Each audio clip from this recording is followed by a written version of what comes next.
since an early age. Not since 97, I ain't miss a game. Came up with TD and Rod Smith. I was riding with the team when they got the chip. Before the Chevrolets and the Lobster. I remember Elway's helicopter. I'm telling you, that man was a monster. Way before he had his hands on the roster. He turned the Broncos to a powerhouse. So you know I got a shout out to Johnny Elway. He important, man. He the reason that I'm always rocking on his man. Always gotta rock orange, that's just how What is up, Broncos Country? Kevin here from Orange Weekly. Welcome back, everyone. We got another episode of Beer, Broncos, and No BS. So if you haven't already, grab that beer, that booze, that bourbon, whatever it is you want to drink tonight, and start posting some comments and questions for us. The Broncos did win the Hall of Fame game. If you want to call that the first unofficial preseason game, which, hey, it's always good to see the Broncos win, right? But Dave and I are going to break that down for you guys. We already have Bless and Joey up in here, so start posting your comments and questions. Juju, welcome. Tedrick, welcome. Glad to have you guys here today. But like I said, I am joined by the one and the only David. How's it going, man? Great. Excited to be here again with Broncos Country. Hey, guys, give us a share on Facebook. Throw a retweet out there for us. So great to have you guys here. Give us all those comments and questions because, man, we got a lot to talk about from the last game, and we got a lot to talk about the game coming up, Kev. Yeah, so preseason is always fascinating to me because it's not like the regular season. During the preseason games, points don't matter. The rules aren't necessarily made up, but again, the refs are kind of testing some of the new rules too. So it's kind of like a whose line is it anyway kind of show. But I mean, getting to see some of these guys play out there and kind of seeing what kind of numbers they're putting up and testing different people in different positions and different schemes is always just kind of fascinating to me. So let's see. Bless, a nice cold brew with shots of tequila. Go Broncos. Sean, how about that? Blunt, all you guys are fantastic. Like we said, start posting some comments and questions. But David, we'll start with you, man. What'd you see from the Hall of Fame game that impressed you or something that kind of worried you a little bit? Well, so one big thing to me was the defense, of course. I mean, obviously, the defense is going to stand out on a modern era Broncos team, or at least you hope it does. And even though, certain players flashed a little bit more than others on the defense at different times, but one thing I saw consistently, and we mentioned this was mentioned in the group chat, was players flying to the ball and guys always being around the ball, not a whole lot of holes.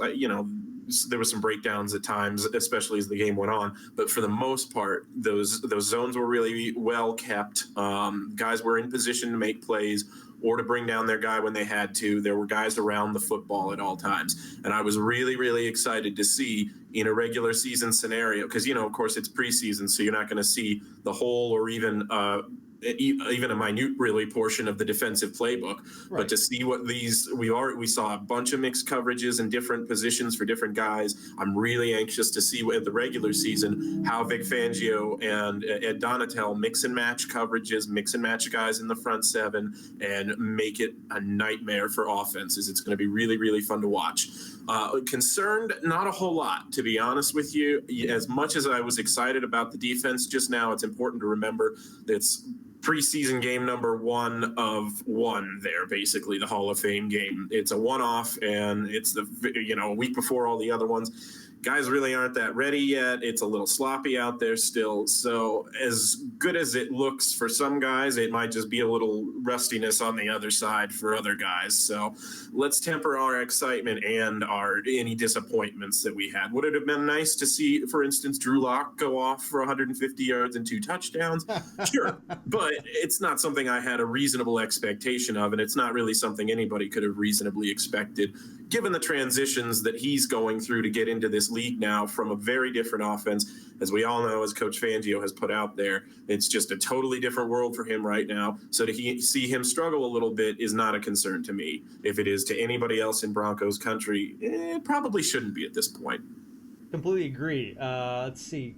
Caesar, welcome. He says the running game looks really good. We'll break that down here in a minute. Joey, I agree. It's not even really a preseason game. Not it's really the worst. It's the worst played game all year. Yeah.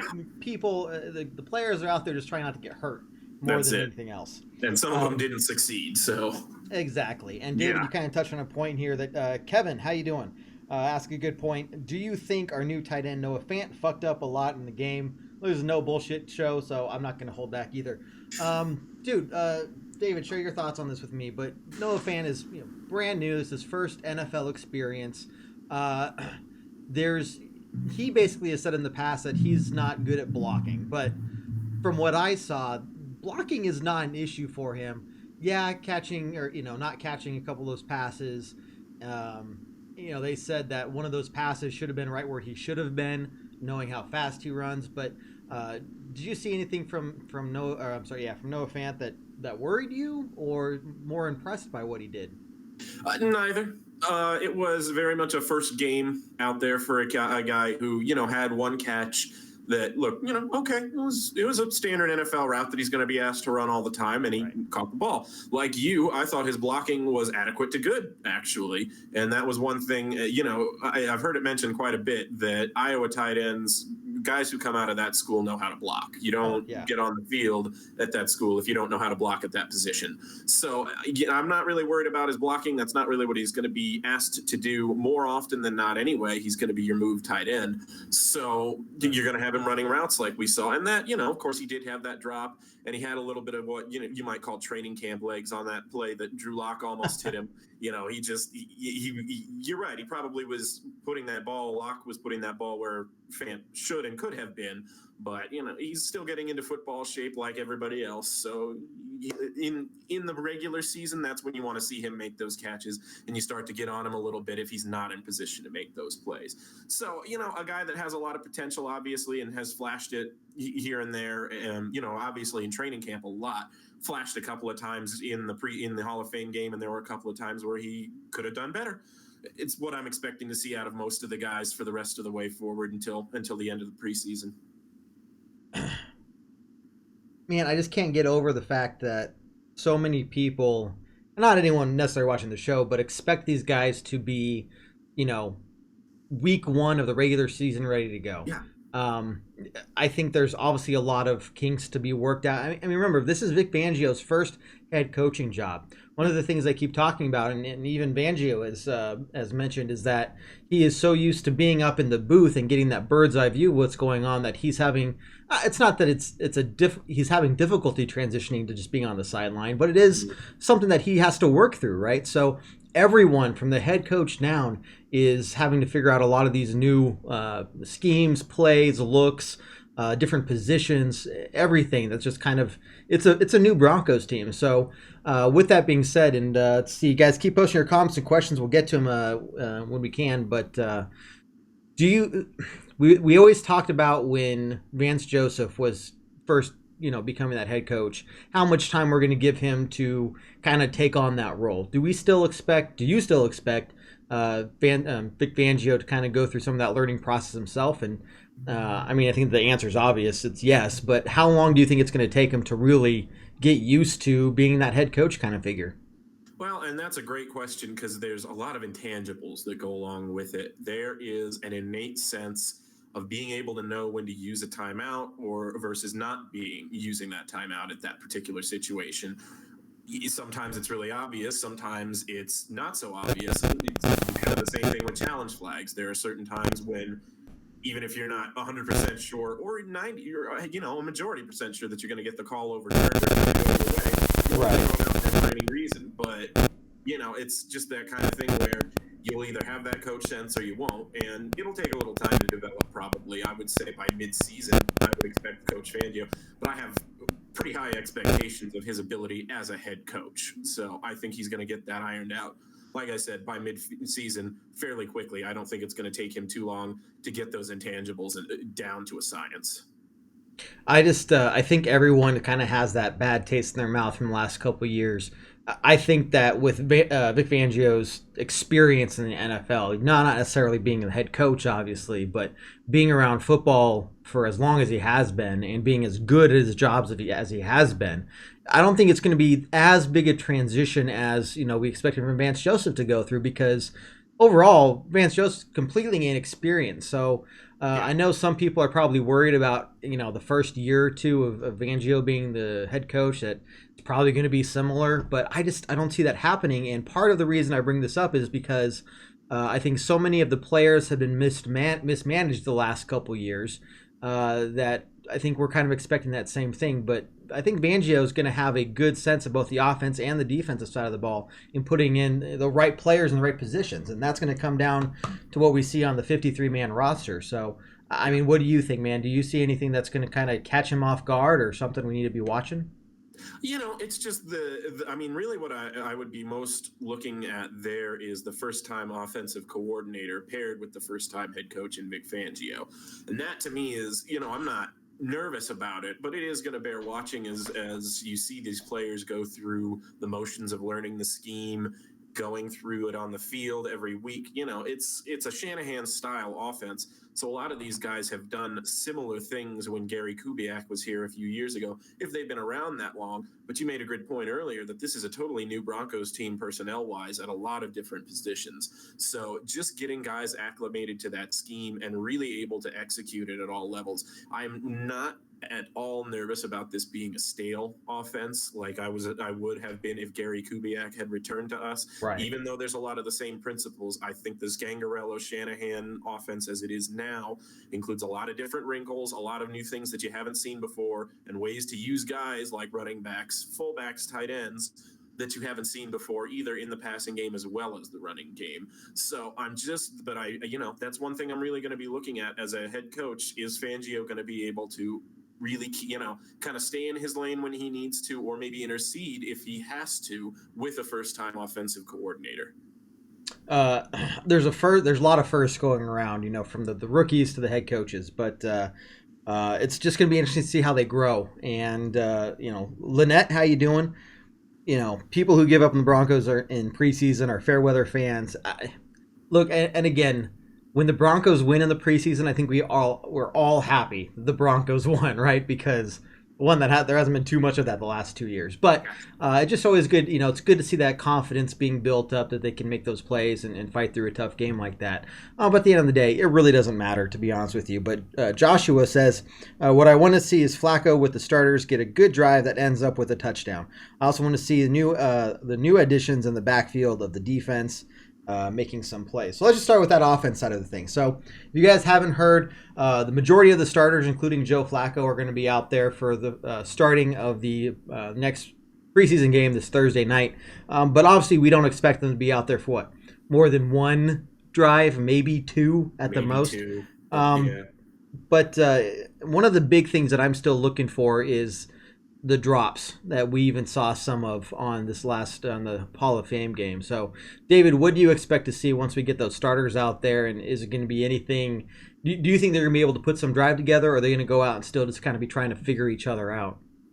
Well, I'm hoping they'll be able to put some drives together. And, it does sound like they're figuring each other out at least a little bit. It sounds like the chemistry from, the training camp reports, the chemistry between Joe Flacco and Emmanuel Sanders is coming together. He and Cortland Sutton are able to coordinate on that deep ball that Sutton has as his specialty. But the drops have also been there in training camp, too. So that's one thing that you really do want to see improved in a game situation. I think that'll probably be one area where I am actually going to be looking for some improvement. Like I said, this doesn't really mean a whole lot preseason, but if I am looking for improvement anywhere on that offensive side of the ball, it's going to be extending drives just by, doing the fundamental things, catching the football, gaining that extra yard when you need. And I'm not, worried about it. I think that we are going to see a capable offense run by a capable quarterback out there. I'm not suggesting that he's going to start dropping bombs and score 4 touchdowns before they leave the field. But if they get into a scoring drive, even if it ends in a field goal, I'll be satisfied that there is at least some progress and something to look forward to and build on as the preseason goes forward. I think you hit an interesting point there. One, maybe during the season, obviously, if we need to make those 40, 50-yard passes, even if it just catches the defense off guard, sure. But that's not something we really want to give away during the preseason. But you're right. We want to see something competent. And when it comes to Joe Flacco, I think, obviously, I still think there's some Peyton Manning hangover where we're just expecting whoever the quarterback is to go out there and just be amazing. But really, Joe Flacco just needs to be that game manager. And I think that's what I'm looking forward to seeing from him Thursday night is, can he run the offense in a smart way, where we're able to move the ball a couple yards at a time, get those couple first downs, and at least just get us into a scoring position. Now, if we go 3 and out, look, again, it's the first game of the preseason. That's pretty much all they're going to do. They maybe get a second chance after that, but that's it, right? So, but at the end of the day, I think, like you said, if we can just see some movement there, I think we should all be excited about that, because that kind of shows that the offensive line is doing their job. Joe Flacco's doing his job, running backs, all that stuff, right? So, some interesting things to watch there. Now, talking about quarterback, everyone, once again, my name's Kev Dan. I am joined here by David on Beer Broncos No BS. Hit that share button for us if you can. Make sure you follow us on Twitter and Instagram as well, at Orange Weekly. Start posting some comments and questions, and we'll get to them as soon as we can. Before I go on to my next one, Joey has a good question. I'm excited to see Winfrey could be the steal of the draft, has second round talent in him. So Winfrey is the one that caught that pass at the end of the game. Mm-hmm. Look, he was playing against, fourth string, defenders. Some that I don't even know if that guy who let Winfrey catch the ball is even going to be on the Falcons here in a few weeks. But needless to say, that was still an impressive catch, the way he hung with the ball. He didn't just let it go, and then he got his feet down. So do you expect Winfrey to maybe be making the 53-man roster? Because my prediction as of 2 weeks ago was there was no way he was going to make the team unless it was on a special teams kind of position. But after seeing that, do you think that he's really garnered some respect in terms of fighting for a roster spot? Absolutely. I think he's wide receiver 4 when the regular season opens. I think it goes Emmanuel Sanders, Cortland Sutton, Tim Patrick, and Juwann Winfrey, 1, 2, 3, 4. And you've got, Brendan Langley, Trinity Benson, Kelvin McKnight, and some other guys battling for that wide receiver 5. If we take a 6th, of course I forgot about Deshaun Hamilton. I was just going to say, what about him? Yeah, absolutely. So, he's wide receiver 4 or 5 for sure. Okay. So I think you maybe got Langley, and the other guys, competing for one spot, number 6.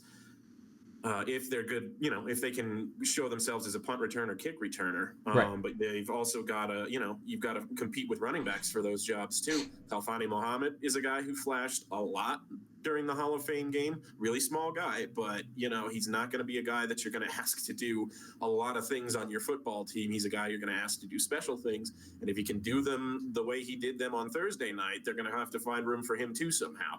So that's the roster squeeze that you're looking at, I think. But I do think that Winfrey, I'm kind of with Joey there. Winfrey is one name that I have heard consistently as training camp is going on. And I think he's definitely going to be on this roster and a contributor this year, not just on special teams, but on offense as well. Yeah, it's going to be interesting to see what they do, especially with Deshaun Hamilton in the mix, because we didn't see too much from him, but obviously we're getting more of those third, fourth-string players out there trying to see what they can do to fight for a roster spot. But the wide receiver area, we shouldn't be hurting on at all. Look, I know a lot of them are rookies, but when you take into account the fact we have Phillip Lindsay and now Theo Riddick, who, at least Theo Riddick, had 61 receptions last year. It's 11 less than Emmanuel Sanders had for us last. So he would have been the second receiver for the team last year. So if you count, heck, let's say we have 3 wide receivers out there, then we do a dual set with Riddick in the backfield along with Lindsay. We essentially have the run option and 5 wide receivers out there, more or less. So I don't think that's going to be any issue. But what it comes down to is who's going to get the cut. And it's been interesting the last couple of years to see the teams go from the 90-man teams down to 53 in a matter of days. Versus in years previous, where obviously they have to cut a couple every week. So there's always some heartbreaks in there. Do you think there's going to be any heartbreaks that you're worried about us losing just because we have to kick somebody out? Well, and to a certain extent, I'm never worried just because, the guys who don't make it, who got beat out, hopefully by a guy who was better. And the coaching staff, the people who are best able to determine that, because they're the closest eyes to the situation, made the call. So, there are guys, D'Angelo Henderson was one name that everybody here thought was a, big time spark plug at running back. And didn't really make it anywhere else in the league either. So it's the kind of thing where I'm more wary of an overreaction to a cut than having that heartbreak cut at the end of the off season. Because if the guy that you followed all through training camp doesn't make it, there's a reason he didn't make it. It's always interesting to see how the coaches make those decisions, and I think I have a lot more trust in the Broncos Mafia with Fangio leading the charge there in making those kinds of decisions than I think we any of us had faith in the last previous years in terms of making those cuts, right? So I think I'm really interested to see, and I think with the experience we have in the coaching staff now, we're going to have a pretty damn good team on the field there. I want to get to Joshua's question, and I know Derek posted a question as well. But Josh says, are there plans on maybe having Langley also playing some cornerback position if the wide receiver spot fills up? I like to have versatile players stay on the team. And yeah, that's one thing to keep in mind, guys, is Langley does have cornerback experience as well. So looking at some of the players we have back there, David, do you see Langley possibly being kept for that kind of role? But we also have, other than Chris Harris, Kareem Jackson, let's see, Isaac Yadam, a couple others. But do you think that he's probably going to be something that we could use in that role as a versatile player? Probably only in emergency scenarios like the one that we had last season where we had, 3 healthy cornerbacks. And then didn't we sit one because of his attitude or something? Yeah, well, there you go. So only really in an emergency situation, because that room right now, as the starters go is going to be Chris Harris, Bryce Callahan. You're going to have Isaac Yadam in there. You're going to have plenty of Devontae Bosby, I think, in there. And so, the depth there, Horace Richardson is fighting for a spot in there as well. So the depth there is not terrible right now. It's probably a little bit deeper than it was last year. The injuries notwithstanding, even at the start of last year, it's probably a little bit deeper than it was. So having Langley there, if he can make the roster as a special teams contributor, that's going to be kind of his biggest area. I think that he can target to take advantage and get a roster spot. Because otherwise, if he doesn't prove that he hasn't shown a whole lot. As far, I think didn't he have a muffed punt? Yes. Yeah. Langley, he did. It was a weird punt. It was short. Yeah. He should have just waved it off, but he tried to catch it, and that's where it muffed, and then the Falcons got it back. So that was him. You've got to show a little bit better than that on special teams in the preseason if you want to make this roster. Right. That's kind of one area that I'm going to be looking at for him. Derek also had a question regarding the 53-man roster. Will Devontae Booker make the 53-man? And that's, it's going to be him or Riddick. And they didn't sign Riddick just to cut him. So exactly. At this point, Booker is going to have to show in the next few weeks that he is that guy, because they are both going to be essentially asked to play the same role, receiving back out of the backfield, a guy who's not going to be asked to run the ball a whole lot, which, we saw Devontae Booker not run the, once in a while he got a run last year, but it was really not a regular thing. And so it's going to be the kind of thing where it's really going to be, you're going to see Royce Freeman and Phillip Lindsay as that 1-2 punch in the backfield. The other guy that they keep is really going to be asked to be a receiving down back. So whichever guy shows best in practice. And like we said, they didn't sign Riddick just to cut him. So it's looking like it's leaning Theo Riddick's way right now. If things go as they are, Devontae Booker's probably not on the 53-man roster to begin the season. Right, especially with the number of receptions that Theo Riddick had last year alone. I think the year before that he had 80-some. I mean, this guy is versatile in both running the ball and receiving. So that's one thing that's going to be really important to watch. What Rich Scangarello has said flat out.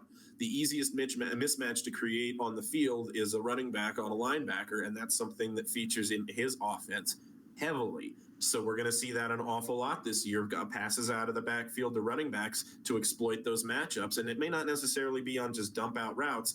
We saw a wheel route by Khalfani Mohammed in this last game that Drew Lock missed by about that much. Yep. So, it's going to be a heavy feature in this offense, and whichever of those guys shows the best is the one that's going to be on the 53 come September.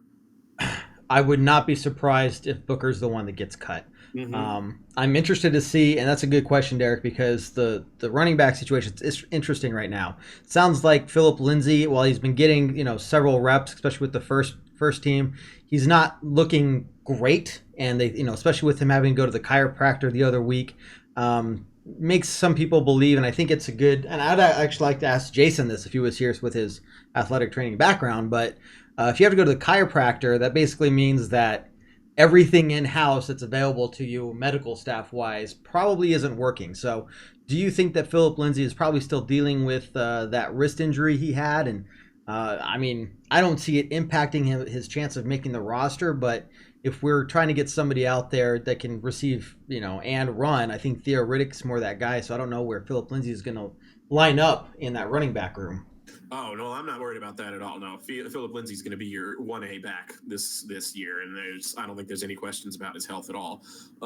As far as going into the regular season, I think they're being just really careful with him. I think they're planning to give him closer to 250 touches, maybe than 350 this year, because That'd be cool. He showed he could stand up to as a banger between the tackles. He could do it consistently, but he also got a really funky wrist injury at the end of the season. It's not a terrifically common injury the way you look at it. So it's the kind of thing where they're going to be a little more careful with it. They realize the elite talent they have, but they want to make sure that they're using it in special situations. Especially, I think, because this coaching staff likes Royce Freeman a lot, and they like what he can do. So they're going to use that 1-2 punch a lot more than they did last season. I don't think that means that you're going to see less big plays from Philip Lindsay. I think that he's going to be, on the contrary, in a better position to make those big plays when they're calling on him because of what else they're setting up. So I'm not with a chiropractor, this, that, and the other thing. It sounded more like the kind of thing there. He's just, getting out there to try and feel as good as he can before training camp. He's probably feeling a little tight, feeling a little sore, getting his body back into shape. So he tried something. It did not work out, and Coach Fangio made it pretty clear that he's not going to do it anymore. So, I don't know if we see him on Thursday night. My guess is he may be in there for a snap or two. Maybe. But we will see. Going forward, I'm not concerned about his health or availability. Let's see. I want to get back to some of these questions from the Broncos World Order page. Sorry, guys. We kind of went down a rabbit hole there. Delbar, how you doing? He says, what's going on with our number 14 and number 10? I'm sure everybody who follows any Broncos page or anything right now has seen the news out of yesterday where Emmanuel Sanders and who was it? Yeah, Cortland Sutton kind of got into a fist fight. They definitely got into a fist fight there on the sidelines. Guys, I mean, David, get your take on it, but it's nothing. They both came out. It happens when you guys work that closely with people. And you got Emmanuel Sanders, who is very vocal, but then Cortland Sutton, who's trying to say, hey, I'm not a rookie anymore. Some of that ego there, too, that I think he needs to work out. But I'm not looking too much into it. I don't think anybody really is. But what do you think, David? Well, as far as the ego goes, they're wide receivers, and if you don't demand the ball every down, you don't make your catches, and the way they pay you is by seeing how many catches you had. So it kind of goes along with the position a little bit. I think that was acknowledged by the coaching staff yesterday, and like they said today, both of them came out and you said, brothers fight. Right. And it's what happens. I am sure everybody watching this show right now can relate to the fact that every once in a while you hate your coworkers, even the ones you like. You just cannot stand. I love everybody. I'm best friends with everyone. All right. Well, Kevin, that's a lie. Because he's lie. Literally the friendliest person who's ever existed. But most people at some point, just especially when you're working in 85, 90-degree heat every single day. And it's day 15. You know what? It happens. So I think we're good there. Derek has some other questions that are not related, which I think is great because I think that topic, the 14 and 10, has already been a little bit discussed to death. And so, good question. Of course, we had to cover it, but I think I'm ready to move on. Go for it. Derek asks, will Todd Davis be ready for week 1? I hope so. Me too. That's kind of what was originally forecasted, that he was not going to be out too long, that he would be ready for the opener, and I have not heard that he's had any setbacks. So No, hopefully we're but still on track to see him. with Josie Jewell as well, kind of something's injured there. They said an abdominal, Yeah. nothing serious, but you got to think that that's probably an area we're pretty thin in right now. So, Inside linebackers, Joe Jones, the guy who was going to be taking first team reps with, or at least taking a share of those first team reps with Todd Davis out, has been hurt as well. He tore his triceps a little bit, so he's out for a few more weeks. They said he doesn't need surgery though, so that's at least a positive thing. Avoided that, but it's a little bit thin at inside linebacker right now. We're kind of hoping that we get through this next game and a few more practices and get some guys back instead of losing a few more. That'd be huge. Mm-hmm. Derek, I see your other question, but I want to get back to some of these first. Everyone, you're asking really good questions, so if I'm not getting to them yet, stick with us. My name's Kev Dan. This is I'm joined here by David on Beer Broncos No BS. Appreciate you guys' questions. That's why we do this, man. So hit that share button for us. Get more fans in here. Love it. Let's see. Tara says media pundits aren't thinking about the Broncos at all. They're overlooking us or really behind the curve that much. Look, David, straight up, do you think that we're going to be a 6-10 team this year? No, but would I be shocked if we were a 7-9 team this year? Also, no.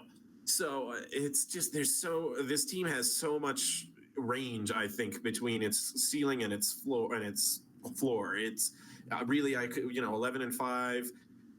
12-4 is a little bit out there, but right. 11-5 is pretty high as far as the ceiling goes, I think. But 5-11 is probably the floor, just as much as 11-5 is the ceiling.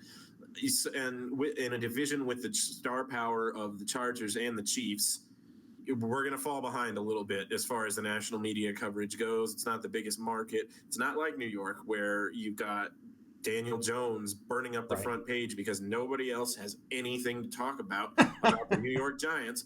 And so you'll get Daniel Jones coverage 4 hours a day, every day. Yeah. It's just not that kind of market. So people aren't going to pay that much attention to us. They're not going to see the positive potential because it's an easier story to write the Broncos are going to stink this year than it is to write the Broncos might be decent. So, I mean, the other part of our question is, are we really that behind the power curve? And I want to get your take on this, David, because my point of view is, yes, our records shows that we were not good last year. But if you look at, how many, let's see, I have it written down here. We had 6 games where we lost by 7 points or less. 3 of those were by 3 points or less. And you think about both times we played Kansas City. Those were both very close games. The Texans game, very close. Do you think that we're closer than what our record showed last year? And what do you think it's going to take for us to kind of get on that higher end of the ceiling that you're talking about? Yeah, well, and it's just answering a lot of ifs on the offensive side of the ball, especially. Right. Can the offensive line coalesce into a top 15 unit? Can Phillip Lindsay and Royce Freeman become that effective 1-2 punch at running back? Can Noah Fant be effective in his first year, if not necessarily a superstar? Can these young wide receivers really show out and put a good performance together? And can Joe Flacco revitalize his career here a little bit in Denver? And it's not so hard to imagine at least 2 or 3 of the answers to those questions being yes. It's not even hard to imagine all of them being yes. So if you answer those questions positively with the play out there on the field, then yeah, I think you take a big step forward as far as that power curve in the league and in the division. If only 1 or 2 of those things happen, maybe you're looking at a 8-8, 7-9, 9-7, somewhere right in the middle there team. So it's that kind of, you've just got to answer these offensive questions, and it comes down to coaching and can the players execute the scheme. I think they can, and I think it's going to be a much improved offense this year, but will it improve enough in enough areas to get us to that 10-6, 11-5 place where we're in that playoff conversation? That's what we play the games for. I know, right? Yeah, I'm excited to see. Completely agree. Let's go over to the other feed for a second. Derek, we need to stop the tight ends this year. David, when you're talking about all these what ifs, I think that is a huge one where we need to cover tight ends effectively the majority of every single game. And I think, again, you look back to that Kansas City game last year, that first one, we held Travis Kelce to nothing for the first 3 quarters of the game, and that was putting them out of the game tremendously. And then we just stopped. And then we let other tight ends like Niddle run all over us. for an entire game, and just we were very we just couldn't decide if we were going to cover a tight end or not. And the majority of the time, the answer was no. But I think if we have the ability to cover Travis Kelce for the majority of a game, I think that the answer should be yeah. We're going to be able to stop him this year. But what do you think we need to do to make that happen? Well, this year I'm much more confident in our ability to do it because of the scheme that we're going to be playing. And I think that it's going to be a lot more conducive to covering tight ends, especially with the guys we're going to have in the back end. Justin Simmons and Kareem Jackson are going to be your starting safeties this year. Right. It's going to be, I think, a lot easier for us. It's the kind of thing where if you don't have the personnel to be able to match up on a tight end one-on-one, and almost no NFL team does, the tight ends are freakish athletes who are huge, 6'7", 6'8" guys, and they're fast as all get out. They'll just muscle past you or run right by you, one or the other. So you've got to have versatile coverage guys back there in a scheme that's going to utilize their talents best, and that's what I'm excited for to see under Fangio. He knows what he's got in his players, and he's going to put them in position to be able to cover up the tight ends and make plays on the defense. I'm not as worried at all about the covering of the tight end this year. I don't think that any one guy is going to be responsible for shutting down that, but I think it's going to be a compilation of guys under that scheme that's going to do the trick for us. I think that it's vital that we do that. And again, you're right. It's very possible and even expected that we do that. But if you're talking about, are we going to be a 5-11 team, or are we going to be the 10-6 or 11-5 team?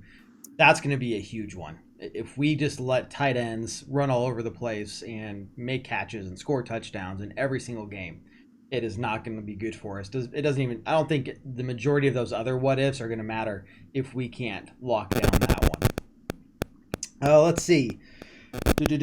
Josh says, nothing against Booker, but I love the way Riddick ran and caught the ball when he was with the Lions. I hope he can stay healthy. Again, I think we kind of already talked about this, but Riddick has a lot of potential. And then when you put him with Royce Freeman, Phillip Lindsay, and himself, man, we could have a hell of a running back room this year. So who do you think would be the bigger running back, or do you think it's going to be even between those three? Between the three, I think the stat monster obviously is still going to be Phillip Lindsay.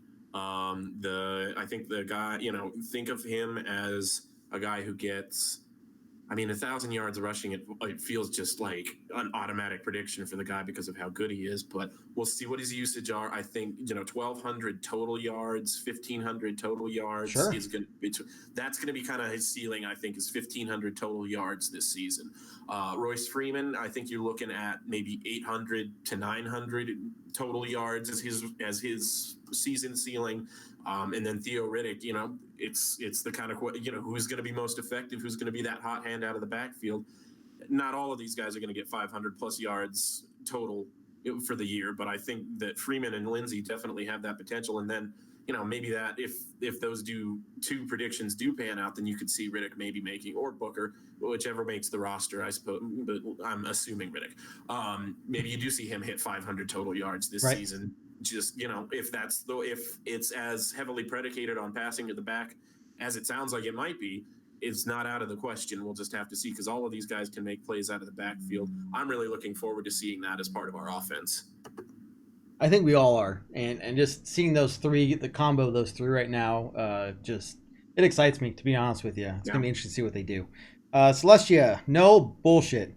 Completely agree. That's what our show is. Beer Broncos and no bullshit, no BS. I'm Kev Dan. This is David with me. Grab that beer if you haven't already. It doesn't have to be beer. It could be booze in general, bourbon, whatever you like.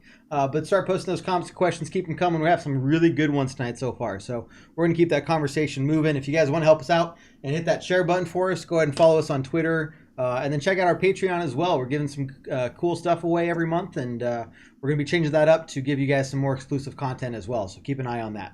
Let's see. Josh, replying to Tara's question about us being overlooked earlier, says they are overlooking us, even though we stayed with the 3 to 7 points, like I just said. We played the Chiefs and the Rams, Texans. We all lost to because of those coaching calls. Paul thinks we're going to go 12-4. and Eddie Orange Crush, awesome name, 10-6. So I think there's more. There should be more positive thinking this year because a lot of those what ifs, like you said, seem very realistic now than they did even a year ago. And there's going to be guys. Just let's admit it. There's going to be some growing pains. Vic Fangio probably is going to make a bad call a couple times, but I think with his experience that he's going to be able to rebound from those and fix it very quickly versus, at the end of next season, the following season, we're still going to be having those issues like we did with Vance Joseph. So when we see those mistakes, David, just remind me and remind Broncos country in general, don't freak out. Unless we are seeing these issues at the end of this season, I really don't think we're even going to get that far. The Vance Joseph is, I think, the right call for what we need right now. I think you mean Vic Fangio, but I totally agree Thank you. Yes, that's what I meant. Wow. That's all right. Sorry, this is preseason for me, too. I'm trying to get back into it, okay? No, we got to get back into form. I understand.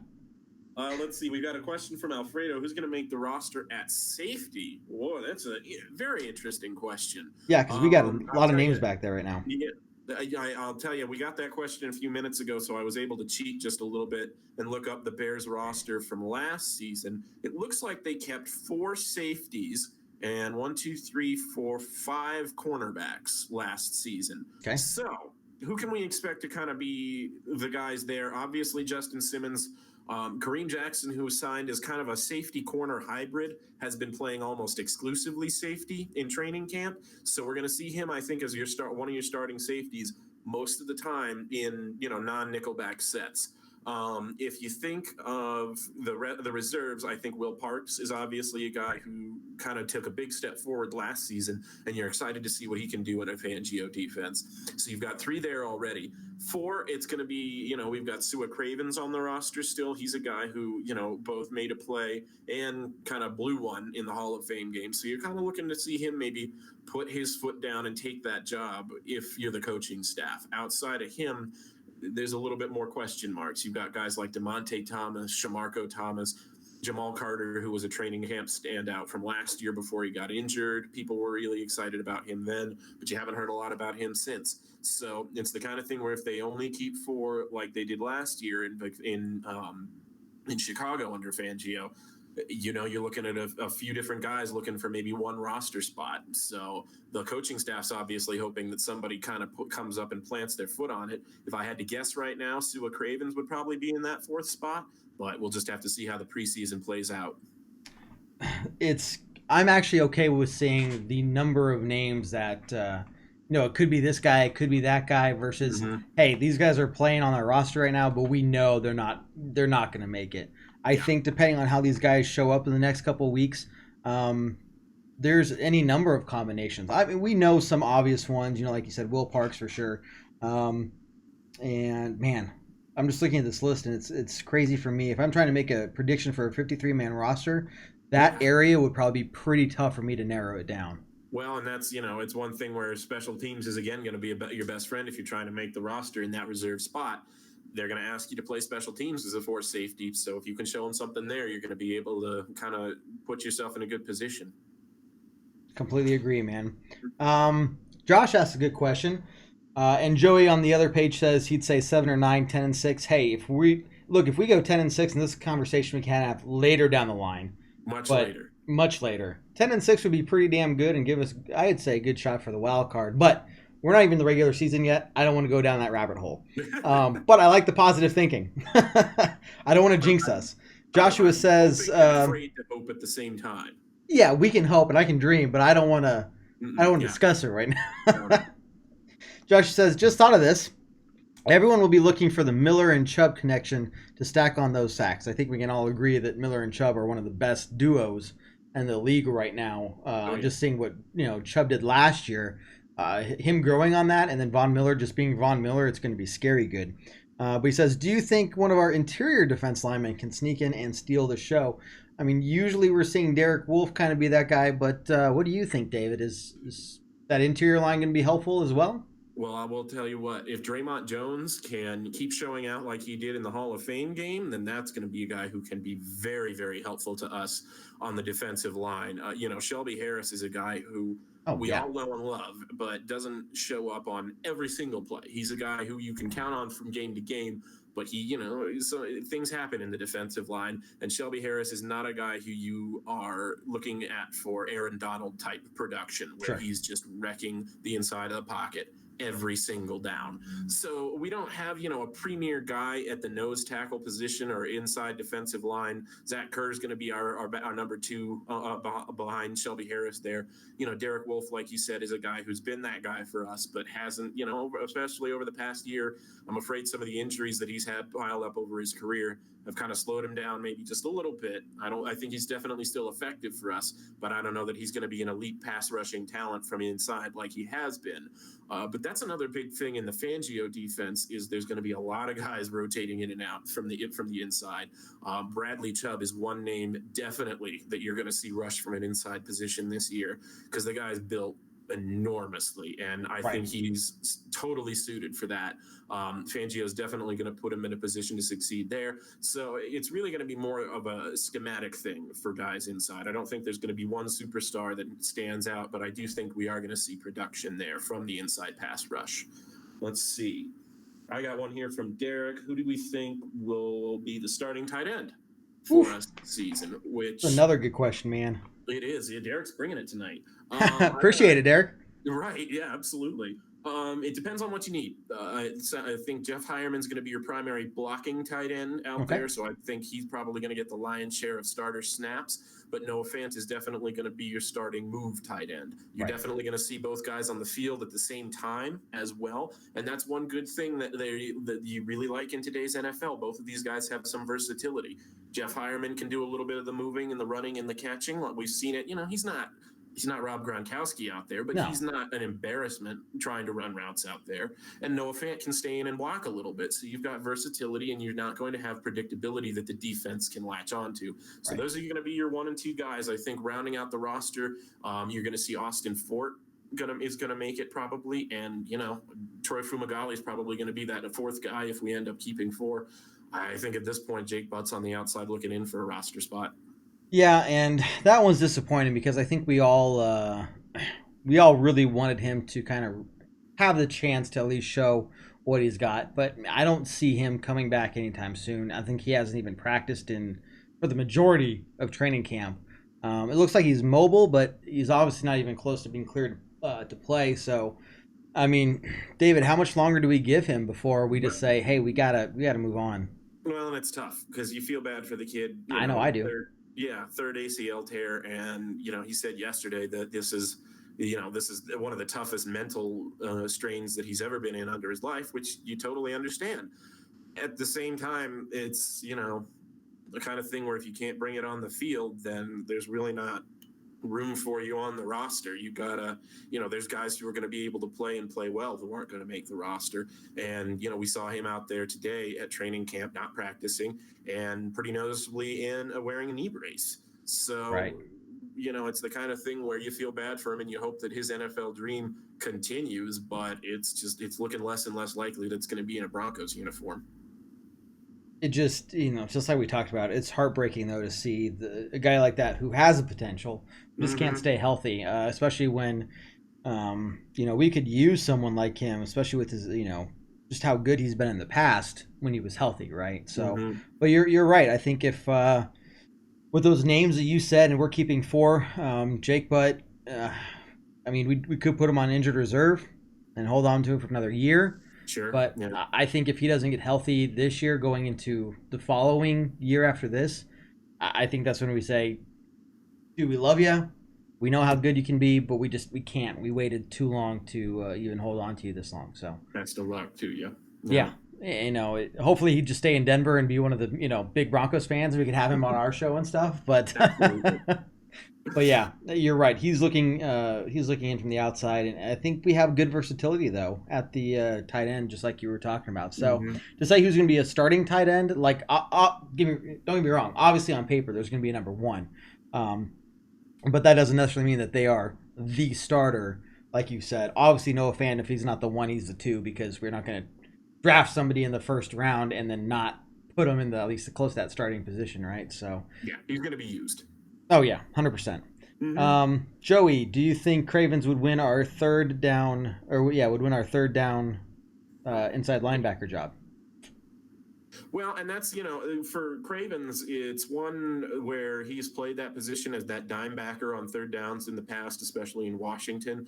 But it's a position where he has indicated that he's not terrifically comfortable. And I've, heard in training camp this year that they are using him almost like Kareem Jackson, primarily almost exclusively at safety. They have not put him in that dime backer role a whole lot. So it's really kind of a situation where the coaching staff is not trying to fit that square peg into that round hole, and they're trying to keep him, even if he takes the responsibilities of a dime backer, he's probably not going to be playing close to the line of scrimmage a lot.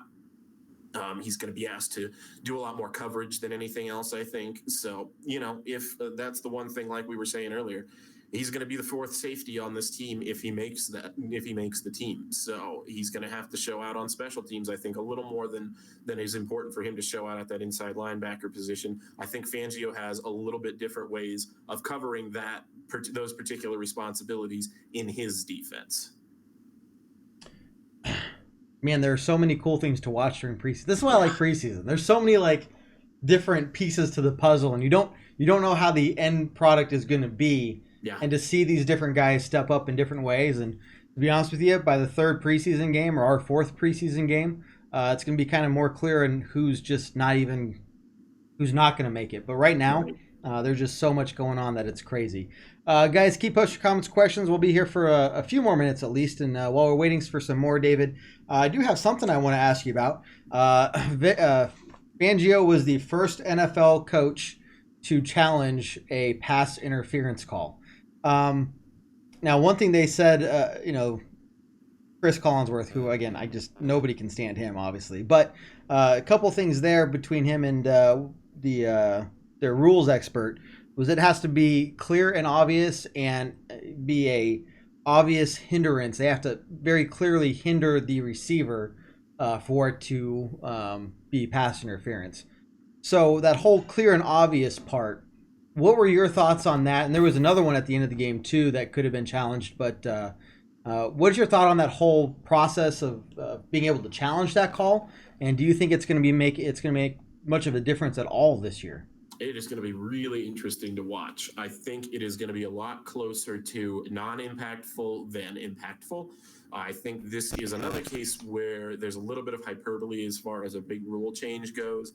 Kind of like last year we saw with the increase in personal fouls that were going to be called, and everybody thought, that was going to take over games, that was totally going to wreck the games, and it really didn't have that big an impact on the season. So I don't think that this is going to have a huge impact on how the season goes forward. Obviously, you don't get more coaches' challenges than increase the number of coaches' challenges per game allowed. So that's not really going to be a factor as far as slowing the game down. They did make the point in the comments that in the final 2 minutes, it might be a little bit of an issue with that call being at the referee's discretion. Right. I just don't think that the referees are going to intrude themselves into the game that much. I think they're looking for reasons to not intrude themselves into the game more than anything, because referees are people too, and they hear the criticism and they don't like it. So, there's the part of me that wants to say we'll get better at your job, but they're out there doing the best they can to, and They don't want to be the ones who are impacting these games any more than we want them to be impacting these games. So I don't think it's going to be that huge an effort or a huge of a difference, but I do think it's going to be something that's going to be really interesting to watch, especially when these plays do get called and how they get called. So let me ask you this. I completely agree. The refs, when they have the choice inside 2 minutes to review it or not, I think 99% of the time they're going to say, nope, I don't want to even touch that one. It was a call made on the field. We're sticking by it. Yep. If this rule had been in place last year in that playoff game with New Orleans, do you think that, and that was inside 2 minutes as well, I believe, near the end of the game, right? Yeah. Would that have been something that the refs would have chosen to review on their own? Without question. You think so? Think that was the kind of blatant call that you hopefully will be kind of the standard. Which is why this rule's been brought about for Exactly. a situation like that. But future refs are looking back and saying, is it clear like that was? Right. And, even, because what they'll do is, of course, it's going to go like all of these things go. If it's the home team that would gain an advantage by winning that review or having that play overturned, then they're going to, slow down a little bit till they get to the next play and replay it a couple of times on the board for the referees to watch. And the referees will say, maybe we need to take another look at that in New York. So the process will go that way. It's just the kind of thing where I think that, like I said, the blatant and obvious calls will definitely, like that one, will be seen. I think hopefully you're not going to see too much more intrusion into the game than that. Joey with another good comment. I've heard good things about Alexander Johnson. I think that's his name. Yeah, I think that's his name too. Yep, He's one of our linebacker. reserve inside linebackers. He's one of the guys that they're kind of rotating in. Josh Watson, I know, is another name that they've been giving first team reps to kind of see who they've got at that inside linebacker position for reserves. Because that, like many of the other teams or positions that we've been talking about on the team, is going to be one that special teams play may make the difference for you. And so if Alex Johnson is a guy who shows out, he's going to get reps in this next preseason game. So if he shows out on the defense and shows up on special teams play, he's going to be a guy that's going to make it hard for them to come cut down day. Especially with as thin as our inside linebacker core already is. I think we need those guys to get experience out there because, look, if one more guy goes down, we're going to be relying on those guys very heavily. Yeah. And so the more experience they get, especially with the ones and the twos, I mean, it's going to be benefit. It's going to balance things out, like you said. Now, David, before we get to the end of the show, and I'm surprised there hasn't been too many questions about this, but let's go ahead and talk about it. Quarterbacks. Obviously, that's one thing we know who our starter is going to be. Yeah. That's not a question. Yeah. But in general, I think the whole quarterback list is very clear as to who's going to be in what position. But what did you think overall of the quarterback play, and just in general, what was your takeaway from it? Well, Kevin Hogan looked like your backup going into the season as of the Hall of Fame game, which means basically nothing. Right. But it does show me that Drew Lock's got a ways to go. The footwork issues that we were told that he would have showed up. And the inaccuracy, especially on some of those intermediate routes, showed up. And the inexperience in knowing when to tuck and run or when to just throw the ball away showed up. So there's a little bit to work on there and a little bit more to work on there with him. But you saw the talent there. It was clear as day when he was flicking passes out there 20 or 30 yards and didn't really have to move to do it. Right. There's arm talent all day with this kid. And I trust the coaching staff to put him in a good position. And it does sound like the game coming up is going to feature a lot more of Drew Lock. Now, he's a rhythm passer. He's a guy that you want to get established with short, quick, and timing passes, right, and then maybe open things up a little bit for him because he really does get into a rhythm and get going. So that's what I'm going to expect to see. I'm going to see them try to do a little bit shorter stuff. Not that they didn't try last time. It was just, some guys dropped the ball, literally. Yeah. So we're going to have to see those receivers hold on. That's one, key that we talked about earlier. And if we can do that, and if we can see him get into a little bit of a rhythm this time, I'm not going to try and overhype Drew Lock versus Paxton Lynch too much. It's going to be something that as Broncos fans is going to be inevitable for us to be watching out there tomorrow, Thursday night. But I'm not going to get too caught up in who looks better right now. I'm just going to be interested to see a little bit of incremental improvement from Drew Lock on just some fundamental stuff. I don't need to see him put it all together between the last game and this game. Not. Yeah, so that's what I'm looking for from him. Sure. It doesn't sound like we're going to see Brett Rippon too much this next game. It sounds like, from what Coach Fangio said today, we're see Flacco a little bit, Hogan a little bit, and Drew Lock a lot. So, yeah, that's what I'm expecting to see. Hoping to see a little improvement from those guys. Sure. And look at this, Kevin Hogan was 5 of 8, but 2 of those hit the receiver in their hands, right in their chest. I mean, those balls were, perfectly thrown. So it is going to be interesting to see. You're right. As of right now, I think Hogan definitely had a big leg up on Drew Lock. But if we can see that improvement, and I'm okay if he's our third string quarterback for a while and get him spun up. I just think right now, the season is not starting tomorrow, but if it were, I'd be a little more confident with Hogan being the guy that we could trust to go in there and at least not blow the game for us, right? Sure. Joshua says we're breaking the fourth wall talking about our quarterbacks. Oh man. I like that, but you know what? It's like you're in a position where you don't want to jinx anything, but you're also like you're in this for the people, and the Right. people want to know about the quarterbacks. So. Exactly. Joey says, Locke looked better in the second half. He's doing okay. Yeah, we'll see how he does this next week as well. But kind of as we start wrapping things up, David, I know we did the vast majority of the show mostly talking about this last week's game. But what are some things in general you're looking forward to or hoping to see in this game against the Seahawks, other than us, showing Paxton Lynch how much of a family member he really is to us physically? Well, I'll tell you, if the defensive starters play, I want to see them mash up the Seahawks a little bit. Like, Super Bowl 48, right? Yeah. Any way we can get it, I'll take it. Feel good, but I expect to see them for about as long as I expect to see the offensive starters, maybe 1 or 2 series. Right. So I'm not, it's not going to be a huge deal either way.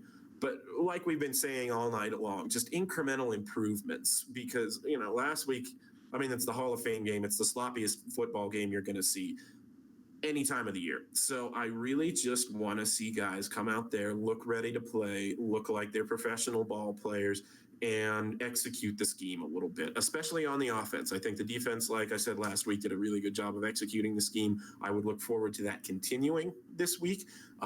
You would like to see some guys maybe step up at that inside linebacker position where there have been some injuries. Some guys put their statement on getting a reserve role in that area. But really, my focus is going to be, like most of Broncos country, I think, on the offense and seeing, you got to check every position group in preseason. How's the offensive line holding up? What are the tight ends doing? How are the quarterbacks playing, etc. Right. The cool thing for us this year is the fact that we've got that extra week of practice, essentially, for being in the Hall of Fame game. So hopefully that'll kind of show, pay off by the end of the preseason. We can see a little bit more improvement from some of these players, and the other 30 NFL teams got a chance to, get that extra week of practice, which can be actually very useful, especially when you got a new head coach, you got a new quarterback coming in, you drafted quarterback, you got some new rookies that, we're hoping have a big impact on this team. At least, I think if the rookies this year make half as decent as they were the rookies from last year, I think that's a pretty damn good draft. You know what I mean? And that's, one thing where I hesitate to, I urge a little caution just because last year we had such great rookies. Sure. Like we had a bunch of guys contribute immediately, and that's not really common for a rookie class. But like you said, if we can get about half that, and quite frankly, we've already got Dalton Reisner penned in as starter at guard, and he has done nothing to shake the faith of the coaching staff in that regard. So, we've already got at least one solid contributor immediately. So I think we're going to see some guys evolve and contribute as the season goes on, and I think we are going to be happy with this rookie class too.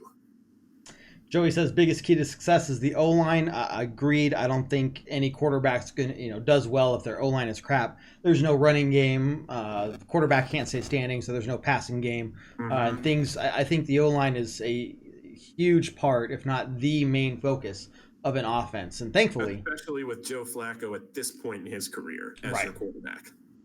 But with Mike Munchak running our offensive line, look, if he can't do it, if he can't fix Garrett Bowles, if he can't get our offensive line in the top 15, then nobody can. And at that point, it's not a coaching problem; it's the players we have kind of problem. So, but we'll see. I have high expectations, high hopes for our offensive line this year. Yeah.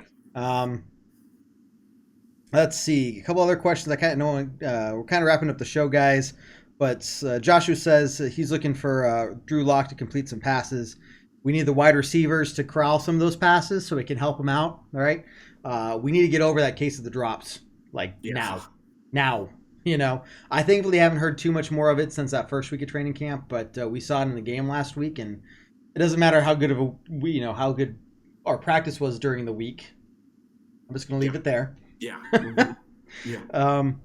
Let's see. Primo says, like your walls. Tell me what you think of my new addition. Let's see. Never mind. Won't let me. Okay, he can't let me. He's not letting it post for some reason. So, my big thing, guys, is let's just look for some improvement. Let's see some of these positions come together, like the offensive line. Let's see the wide receivers try to make some more catches, especially when the ball hits them in their hand. And let's hopefully Coach Fangio and stuff they can work together to kind of find out work out some of their own kinks. And just kind of run a smooth game. And I think that is going to lead, all that's going to lead to hopefully Joe Flacco and the starters in that first drive or two really kind of put something solid together. At least it doesn't look like a terrible mess. And if they look half decent, I'm going to be happy with that. Great. Let's get on to Oakland. Okay, David, closing thoughts over to you, man. Closing thought. Well, I am so excited that we have football every week again. It is insane, and it feels so good. Right. I'm just really excited to kind of get into this week's game, especially. I keep thinking it's Wednesday and the game's tomorrow, because I'm really excited to see some more Broncos football. So, just happy to be back, happy to be getting in the rhythm again, and excited to really get into this season. I think we're going to see some really fun stuff, Broncos Country. You're going to be excited that you stuck around the Orange Weekly. That's for darn sure. Heck yeah, and we're going to be here every Tuesday night for the Beer Broncos No BS show. Once the season gets started, we're also going to have our Wednesday night Good, the Bad, the Ugly show over on getvocal.com, which you'll also see here, but we'll talk more about that as we get closer. And of course, our podcasts are going to start back up here in the next month or so. Jared and Matt do a great job with the pregame show, and then Tanner and Jeff will be doing the postgame recap episode of the podcast as well. So make sure you follow us on Spotify, iTunes, Google Play for those podcasts. And like I said, every Tuesday night we're here. Every Wednesday night during the regular season we're here as well. So we're here for you guys. I mean, David and I, and the group of us, we talk Broncos football all the time, but It's only fun with you guys here as well. So thanks, David, for joining us. For those who are still watching, before we close out, I think Shelby Harris has a message for everyone. We'll play that. And then otherwise, we will see you for the halftime part of our halftime show during this Thursday night's game against the Seattle Seahawks. At the end of the day, go Broncos. Let's see some improvement. And again, David, thanks a lot for everything. Absolutely. Thanks for coming out. Go Broncos Country. Go Broncos. Go Broncos. Hey guys, Shelby Harris here from the Denver Broncos. Just want to give a huge shout out to the podcast Orange Weekly.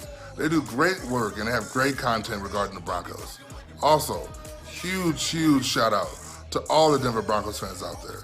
You guys have really just made my time in Denver amazing. And also, even when we were losing last year, you guys came out every game. So thank you guys, and I appreciate you. Came up with TD and Ross Smith.